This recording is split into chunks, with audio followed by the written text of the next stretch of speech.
Welcome, my friends. Today we're going to learn how to find the inverse of an even exponent function. So, what you see over here towards the right, I drew the original function, right? X plus 3 means you move to the left by 3, and it went up by 2. Right there, okay? So here it is. Now that we have this right here, my friends, well, we want to find the inverse. Well, I did a quick sketch. This is the y equals x line. We know any inverse is going to be a reflection over that. And if you were to fold this in half, you should expect it to look something like the function down below. All right. So we're trying to find this individual right there. And put a little smiley face. This is what we want. And we're going to find it. So instead of writing f of x, the first thing I want to do is just write this as y equals 2 times x plus 3 squared plus 2. Well, when you're finding the inverse, you switch the inputs and the outputs. So we'll go ahead and switch the x and the y from the respective locations. And now we just do the inverse operations. Remember, if you want to find the inverse, it does the exact opposite that the original will do. And so if your function adds 2, what does your inverse do? It minuses 2. So let's just go, and we're basically solving for y, and you'll notice as we solve, we're undoing everything. So we're going to get x minus 2 is equal to 2 times y plus 3 squared. Okay, this is multiplying by 2. Last but not least, what do we do to get rid of this multiplying by 2? Well, we divide by 2, and we divide by 2, we divide by 2 by everything. Okay, so far we have x minus 2 all divided by 2 is equal to y plus 3 squared. Now, what you could do if you wanted, what's the number in front of the x that's invisible? Well, my friends, that is a 1. There's like an invisible 1 there, right? An invisible 1 multiplying the x. So if you wanted to, you don't have to, but if you wanted to, you could write this as 1/2 x, right? X divided by 2 is the same thing as just multiplying by 1/2. Okay, and then what's 2 divided by 2 right here? Well, that is 1, and so we get minus 1. It's equal to y plus 3 raised to the second power. Okay. All right. Well, what do we do next, my friends? We need to get rid of this 2. So what do you do to get rid of the exponent of 2? Well, of course, we can always take the square root because it's a 2. Okay. But instead of taking the inverse of that with the square root, let's raise everything to the, what is it? You got it. To the 1/2, my friend. Okay. Now remember, we raised everything to the 1/2. It's the same thing as the square root. The number on the bottom of the exponent of the fraction means what two numbers multiply to give you such and such. It's the same thing as square root. Okay, and these are going to cancel out. The reason why is, well, you have 2 times 1/2. Again, that's just the same thing as 2 divided by 2, which is just 1. And therefore, this is just 1 cancels out, and we get y plus 3.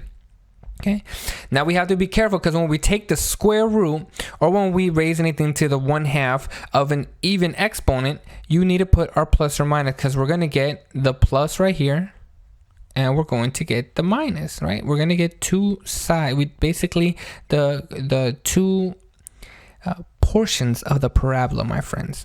So now we have plus or minus 1/2 x minus 1 raised to the 1/2. Okay. This is obviously weirdly spaced out. And now to get rid of it, we subtract 3 to both sides, right? But we cannot subtract the 3 to the inside because it is now bounded by the square root or the 1/2. So we do that and we're going to get plus or minus 1/2 x, 1/2 times x minus 1 raised to the 1/2 minus 3 is equal to y. And there we go, my friend. An example of solving one of these problems. Let's go ahead and do another one, huh? Let's say I give you the equation f of x is equal to x minus 20 raised to the 8 divided by 5 plus 3. Let's find the inverse of this. Well, let's just rewrite this as y equals x minus 20 raised to the 8 all divided by 5, okay, plus 3. Now what we want to do is we want to switch the x and the y variables just like before. So we get x is equal to y minus 20 raised to the 8 all divided by 5, my friends. All right. Now we undo any addition or subtraction first. So let's subtract 3 to both sides. And we are going to get, x minus 3 is equal to y minus 20 raised to the 8. Let me just go ahead and bring it up here. X minus 3 is is equal to y minus 20 raised to the 8th. Okay. This is all divided by 5. I forgot to put that there. All right, my friends. Now, what do we do to get rid of the division by 5? Well, you multiply by 5 to both sides. So multiply the 5 to both sides, my friends. Boom, boom. We get 5x minus 3 is equal to y minus 20 raised to the 8th. Now, you don't have to, but if you want to, you can. We could distribute the x across. 5 times x is 5x. 5 times negative 3 is negative 15 is equal to y minus 20 raised to the 8th. Now we want to get rid of the 8. So what do? Well, we multiply by its opposite, which is 1 over 8. Okay, because it's even, you know it's going to make a U shape. So we're going to have to put our plus or minus. We get plus or minus 5x minus 15 raised to the 1/8 is equal to y minus 20.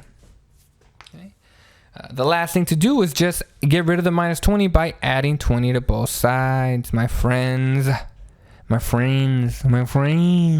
And we get plus or minus 5x minus 15 raised to the 1/8 plus 20 because, oops, I put 120. Okay, because we can't add anything to the inside because it's bounded by the 1/8. Okay, is equal to y, or now we can denote it like this, which means inverse, and we are done. Hopefully that helps out, my friend. I hope you had a good time in doing this. Take care and enjoy yourselves.